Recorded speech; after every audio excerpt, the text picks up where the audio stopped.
Missiles rain from the sky over Helsinki. There's no snow in Finland's capital today, only ash. The white cathedral that has stood proudly at the head of Senate Square for almost 200 years is crumbling. Smoke blackens its white stone. But it's not destroyed yet. And at this very moment, 30 meters below the ground, a primary school full of children is playing in a ball pit. The bunkers stretching beneath the Finnish capital house over 1 million people. There they have living quarters, sports facilities, and hospitals. An entire society does its best to go on living, holding on to hope that the solid granite above their heads will be enough to keep them safe for another night. On Sundays, they hold church services where the people pray for peace, as in the air above them, F-35s with both Finnish and American pilots roar on by in the direction of the Russian border.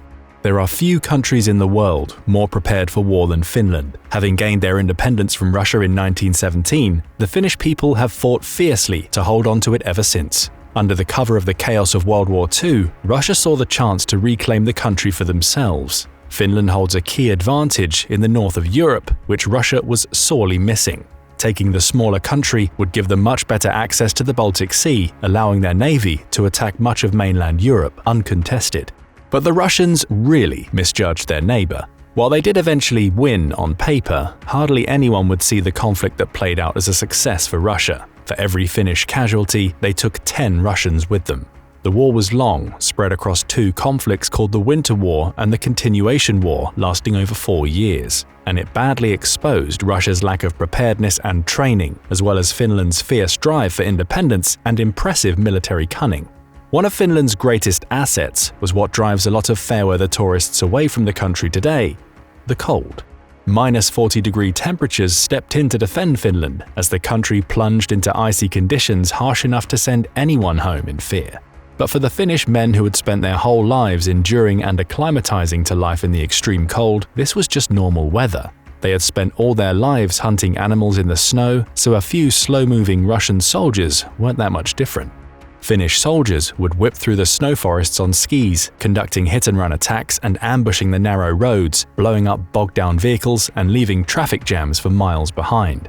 Just a couple of soldiers would hold up the Russian invasion on that front for days or even weeks. Individual snipers would set up on strategic points and steadily pick off platoons of Russian soldiers one by one. The most lethal sniper in world history, Simo Häyhä, fought for Finland in this war, tallying up over 500 kills on his own, according to some sources. And this was a war that had caught Finland relatively unprepared. Since the end of World War II, Finland has spent the better part of 80 years arming themselves and designing the entire infrastructure of the country for the eventuality that Russia will invade again. Take the bunkers, for example. It's a law in Finland that when designing any building larger than 1,200 square meters, they must include a bunker in the design. The metro system was built with the dual purpose of also housing people in the event of an emergency. Visiting Helsinki and other major cities today, you'll find sports halls, play areas, and swimming pools in regular use, all buried deep underground. In large storerooms lining the edges of these facilities are food and medical supplies. At the drop of a hat, the majority of the population of Finland can move underground, fortified by thick steel blast doors designed to withstand nuclear blasts. A recent survey found that Finland has roughly 50,500 of these bunkers, capable of holding a total of 4.8 million people, holding a total of 4.8 million of Finland's 5.5 million population at any one time. Down there they have clean running water, the cleanest tap water in the world, by the way, and enough supplies and facilities to continue living for months on end.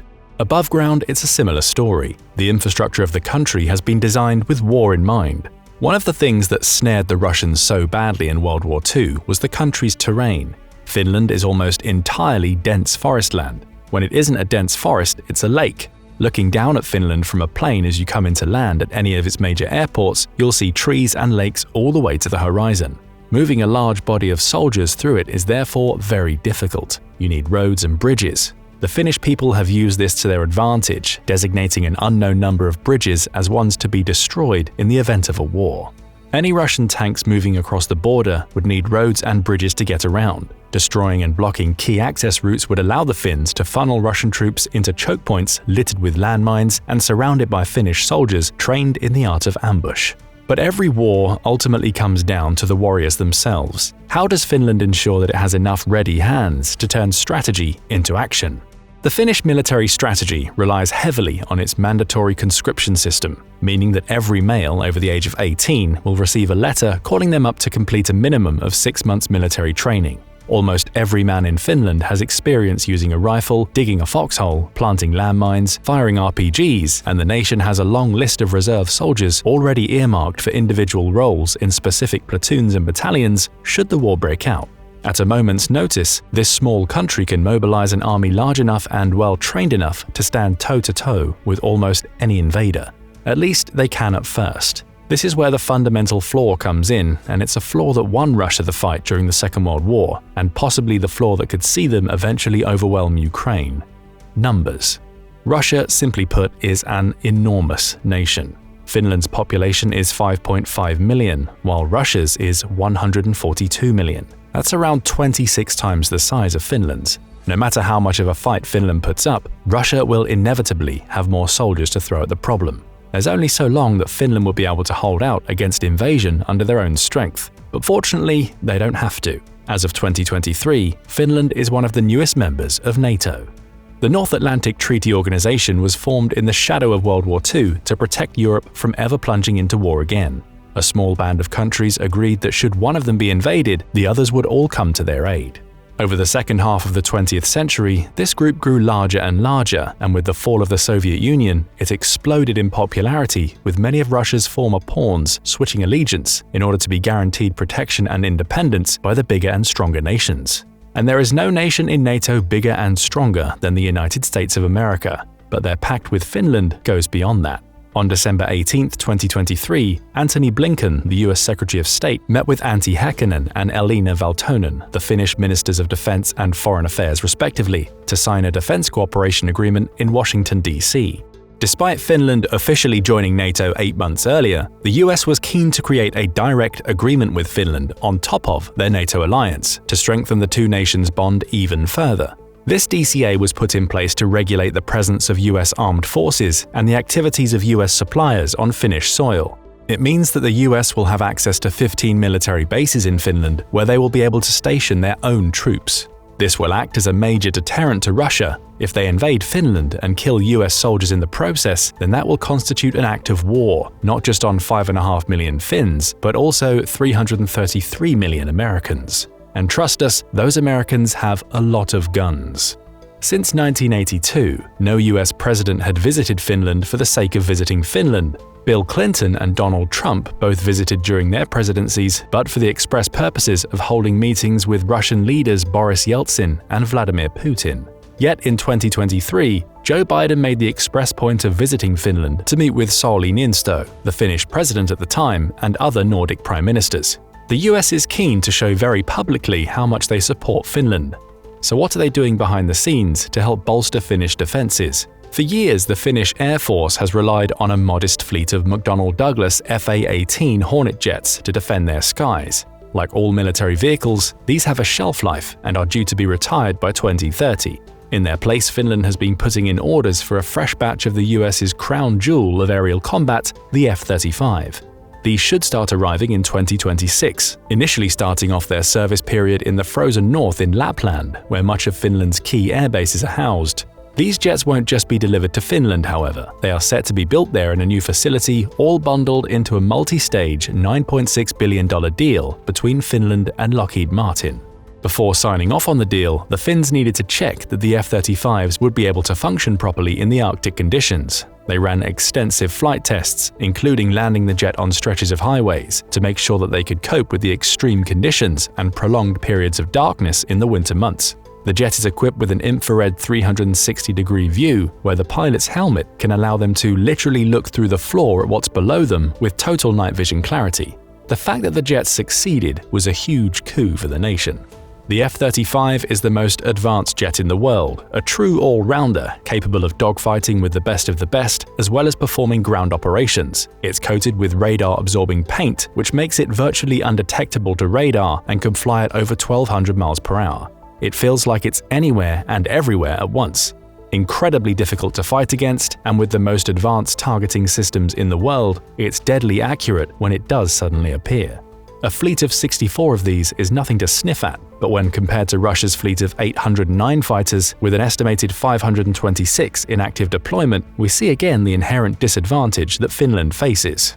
Another key piece of equipment that Finland has been ordering in bulk is the 66 KES. That's the Finnish name for it, though soldiers often just refer to it as the Kesi. For the rest of the world, it's called the M72 LAW. LAW stands for Light Anti-Armor Weapon. It's a tank buster. A small, portable, single-use rocket launcher designed to pierce enemy armor and leave it stuck in the mud. Every soldier trained in the Finnish army is taught in detail how to fire one of these. The key advantage of the Kesi is that it's incredibly lightweight and reliable. A lone Finnish soldier can carry one slung over their shoulder no problem for long distances. Since it's so light, Finnish soldiers can sneak up close to the Russian vehicles. At a moment's notice, it can be primed and readied. Then they just have to pop out of cover for a split second, pull the trigger, and then they can be running away before the projectile has even hit its target, discarding the used device behind. It's estimated that the Finnish Defence Forces already own about 70,000 Kesis, and in 2022, they put in an order for more. In a woodland war against Russia, where choke points and ambushes will dictate much of the action, the small and cheap Kesis will punch well above their weight, immobilizing or even destroying millions of dollars worth of Russian tanks in a split second. If they miss or fail to do enough damage, it doesn't matter. The Finns have 70,000 of them, so another shot will be flying in at any moment. Add on top of that Finland's rapidly growing stockpile of British NLAWs, and life as a Russian tank driver is not looking particularly fun. So that's some of how the US has helped equip Finland, but why this tiny nation particularly? Why is Finland getting preferential treatment over other nations that might be higher on Putin's hit list? Both Finland and the US have always enjoyed positive relations with each other, but in the last few years, there is more urgency to proceedings. It seems clear that Putin does not intend to stop at just invading Ukraine. Other European nations are at risk of Russian invasion, but no one is quite sure where it could be yet.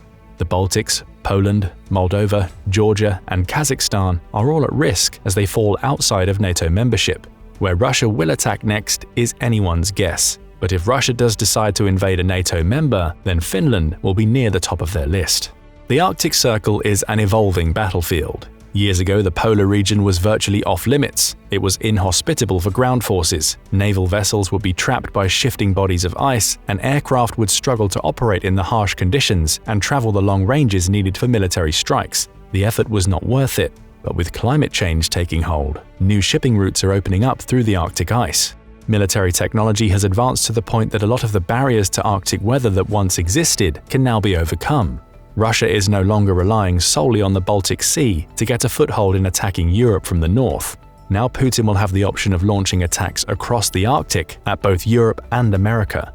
Couple this with vast untapped reserves of oil and natural gas, both key strategic resources in a war, and the polar region has really come into play as a potential battleground. In the last few years, we've seen Putin testing hypersonic missiles capable of evading American defenses in the Arctic. In August 2023, the US discovered a secretive Russian-Chinese military flotilla patrolling the waters near Alaska. It's believed that the Russians now have over 30% more military bases in the Arctic than both the US and NATO combined. Some experts have estimated that NATO is around 10 years behind the Russians in the region. Finland's proximity to the Arctic and the border with Russia means that, geographically speaking, they are the first line of defense in a polar war. The US will be relying on Finland, Sweden, and Norway for valuable intelligence, patrols, and potentially as military bases in the event of war. Should the Arctic remain uncontested, then Russia has a direct route to attack the United States. Even more worryingly for the West, foreign intelligence believes that one of Russia's key nuclear stockpiles is housed up near the Arctic Circle, close to the border with Finland. If Russia invades Finland, then NATO's Article 5 will be invoked, and it will be treated as a direct attack on all members. All of a sudden, the world will have nuclear superpowers in the US, Russia, France, and UK all at war. The threat of nuclear escalation will hang over the conflict from day one. It will be in NATO's best interests to not only defend the Finnish border, but use the country as a launch point to sabotage Russia's nuclear stockpile in the north. This would be a risky strategy, as it would leave Putin in a use-it-or-lose-it situation where he would either have to concede losing a large portion of his nuclear stockpile or launch them right away. Who knows how the paranoid aggressor will act in that situation? What is clear is that with Finland's membership of NATO going through, the playing field has fundamentally changed, even compared to how it was a year or two prior. Before this, if Russia were to invade Finland, the country would receive the kind of support that Ukraine is getting now. Large injections of cash, advanced military equipment shipped to their door, humanitarian aid, military training, intelligence support, but no actual troops on the ground. They would have been fighting the war on their own. But now Finland is part of a much larger body. They have the backing of 31 other member states, all of whom have a written obligation to protect Finland. A Russian invasion of Finland today will mark day one of a Third World War, one in which Finland will be a vital battleground. For years, the US has been sending troops to Finland to train alongside their soldiers in joint exercises. Now those exercises are a reality. US troops will be deployed to Finland right away, interspersed with the Finns, to provide Finland the parity in numbers that they have always been sorely lacking against Russia. The objectives of the war will be to play to the Finnish strengths, which would remain the same: fierce defense. Using the natural landscape, the strategic infrastructure, the choke points and ambush tactics, the joint Finnish-US NATO forces would hold the country as well as they could. The difficulty is that the border with Russia is enormous. It runs all the way from the bottom of Finland up to the top in the Arctic Circle, 1,340 kilometers in total. Even with those combined forces, that's a large body of land to defend.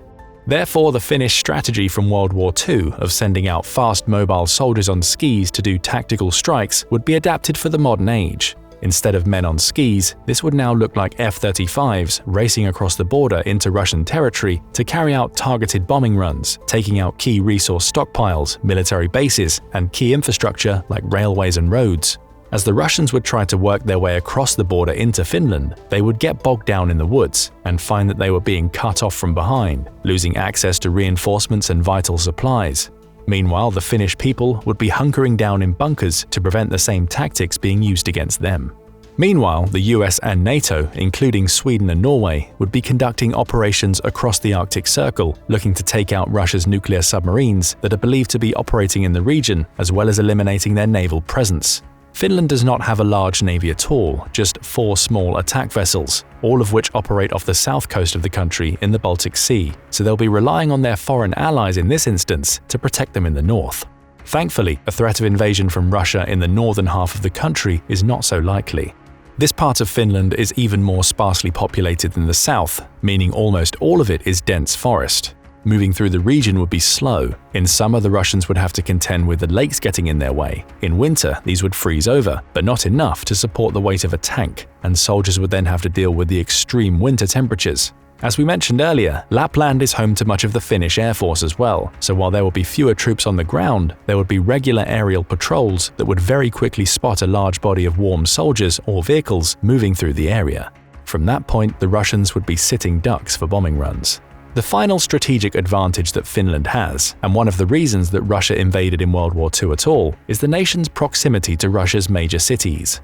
Vladimir Putin does not like having NATO allies close to his cities at all. He invaded Ukraine to prevent the country from joining the EU and NATO, as it would pose a strategic disadvantage to him to have enemy troops housed so close to his precious home. Finland's capital Helsinki is just 300 kilometers by air from St. Petersburg in Russia. This is one of Russia's oldest cities and its second largest behind Moscow. For 200 years it was the imperial city, and to this day it's still the center of Russian culture and history over the country's capital. From Finland, it would not take NATO forces long at all to push into Russia and lay the city under siege or take it entirely, striking a huge symbolic blow to Putin's vision for Russian supremacy. For a man so obsessed with borders, land, and restoring Russian glory, the loss of St. Petersburg would be an utter catastrophe. So from Finland, the US and NATO would be able to strike at Putin's nuclear stockpile, work at negating his advantage in the Arctic Circle, and launch an attack on his second most precious city. The US's involvement in a war in Finland would go beyond simply defending Finland's sovereignty and trying to do as much damage as possible before conceding defeat like in the Second World War. It would quickly become the most important battleground in the north and a potential disaster point for Vladimir Putin. Right now, Finland's position against Russia on the world stage is looking stronger than it ever has. They have the US and NATO rallying around them in support, are actively bolstering their military equipment year on year, and deepening their relationship with the US more and more. And it's all Putin's fault, as if he hadn't invaded Ukraine, the domino chain leading to Finland joining NATO wouldn't have been triggered. So where does this leave the Russian leader? Where will he be setting his sights once the war in Ukraine is over? What do you think? Let us know in the comments. Now go and check out Could the US military conquer Russia all on its own? Or click this other video instead.